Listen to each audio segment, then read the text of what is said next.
जय श्री राम दोस्तों। कल मैंने आरक्षण और यूजीसी को लेकर एक वीडियो बनाई थी, तो उसमें बहुत सारे कमेंट भी आए, कुछ मुझे पर्सनली फ़ोन भी आए। अब एक हमारे मित्र हैं, पुराने मित्र हैं, बड़े अच्छे व्यक्ति हैं, वर्तमान में एक स्कूल में प्रधानाचार्य भी हैं। तो उनका भी एक कमेंट आया।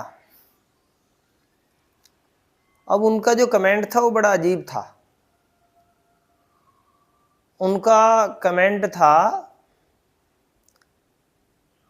कि कौन सा चश्मा पहन लिया। अब ये बात मुझे समझ में नहीं आई भी कौन सा चश्मा पहन लिया। तो खैर उनसे तो मैं पर्सनली भी कह सकता हूँ, फ़ोन करके भी, कोई ऐसी बात नहीं है। लेकिन मैं और भी बहुत सारे कमेंट आए, मैं ये बताना चाहता हूँ सभी को। एक बार सोचिए आप, अगर ये आरक्षण जब से शुरू हुआ ये जातिगत आधार पर ना होकर अगर आर्थिक आधार पर होता, तो क्या आज के समाज में जातिगत जो बातें हैं, जो समाज एक दूसरे से कटा हुआ है, क्या वो इस तरह कटा हुआ होता? गहराई से सोचना इस बात को। अगर ये आरक्षण आर्थिक आधार पर दिया गया होता, मैं बिल्कुल नहीं कह रहा कि भाई ये आरक्षण जिनको मिल रहा है उनको नहीं मिलना चाहिए, मिलना चाहिए, सबको मिलना चाहिए।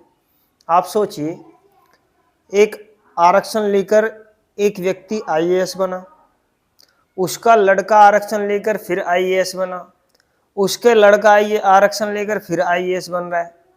अब जो गरीब व्यक्ति है, एक जिसको उसका लाभ ही नहीं मिल रहा है, केवल इसलिए कि वो ब्राह्मण है, वो जैन है, वो बनिया है, भले वो कितना ही भी गरीब है। अगर मैं आपको एक एग्जांपल दूं तो शायद मैंने कहीं पढ़ा था, 2016 बैच में, हाँ 2016 की वो बात है। उसके बाद भी कई सारे ऐसे केस हैं, फिलहाल मुझे ये याद आ रहा है, चंद्रकांत वर्मा, बिल्कुल जो मैं वर्ड बोल रहा हूं आप चेक कर सकते हैं कहीं भी जाकर। 352 रैंक ला करके उसको आईएएस कैडर मिलता है। और उसी बैच में नम्रता जैन करके एक लड़की थी, जिसको 99 रैंक पे, 99 रैंक पे उसको आईएएस नहीं मिला। अब आप सोचिए, मतलब उससे 3 गुना, क्या 3 गुने से भी ज्यादा जो रैंक पे है, 352 वाले को आईएएस और 99 वाले को आईएएस नहीं मिल रहा। क्या है भाई, ये न्याय है क्या? उसके बाद 2018 में नम्रता जैन ने फिर से मेहनत की और वो 12 रैंक लेकर के आई, फिर उसे आईएएस मिला। भाई सोचने वाली बात ये है, अगर मैं कुछ नहीं बना, मैं सीधा बता रहा हूं, मैं यहां बैठा हूं तो मेरे अंदर वो टैलेंट नहीं है, मैंने वो मेहनत नहीं की। लेकिन वो लड़की जिसने फिर से मेहनत की, वो 12 रैंक लेके आई, दम रखती है वो। अगर कोई ब्राह्मण, कोई बनिया, कोई भी अगर रैंक में फर्स्ट आ रहा है, कहीं लेके आ रहा है, तो वो दम रखता है, वो मेहनत करता है दिन रात, वो आरक्षण के भरोसे पे नहीं है। ये आरक्षण, मेरा कहना केवल ये है कि ये आरक्षण जातिगत ना होकर के आर्थिक आधार पर होना चाहिए। तो पंकज भाई जो हमारे मित्र हैं, जिनकी मैं बात कर रहा था, अब वो कह रहे कौन सा चश्मा पहन लिया। अब मैं समझ तो नहीं पाया खैर वे मेरे बड़े दिल के करीब हैं, भले ही मेरी उनसे बात नहीं होती अब, लेकिन कहीं ना कहीं मेरा जुड़ाव उनसे बहुत ज़्यादा है। अब ये चश्मा पहनने की बात नहीं है पंकज भाई, ये बिल्कुल एक सीधी और सच्ची सोचने समझने की बात है।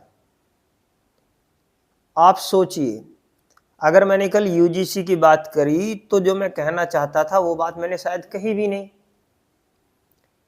यूजीसी इतना खतरनाक है, और उसमें मैंने ये भी नहीं कहा कि भी ओबीसी के लिए नहीं, जबकि प्रावधान ये भी है,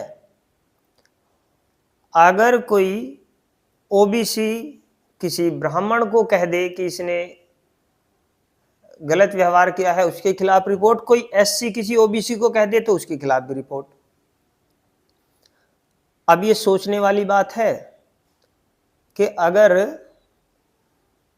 कोई एससी किसी यूनिवर्सिटी में किसी पढ़ने वाले सामान्य वर्ग के छात्र को या किसी छात्रा को ये बोल दे कि तुझे मेरे साथ, ये मैं गलत बात कह रहा हूं, लेकिन आप सोचिए, तुझे मेरे साथ मेरे रूम पे चलना है, किसी छात्रा को उसने बोल दिया, अब वो नहीं गई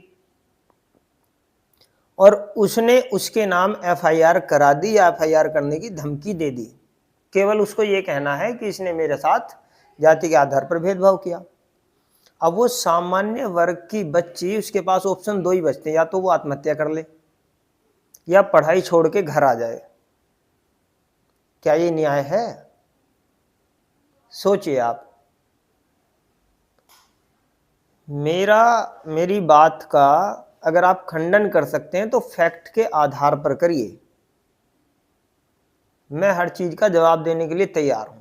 मैंने कल भी कहा था, आज भी मैं कह रहा हूं, जिस चीज से समाज में समाज की एकता अखंडता खंडित होती हो, समाज का जुड़ाव जहां खत्म हो रहा हो, ऐसे आरक्षण हमें नहीं चाहिए, हमें बिल्कुल नहीं चाहिए।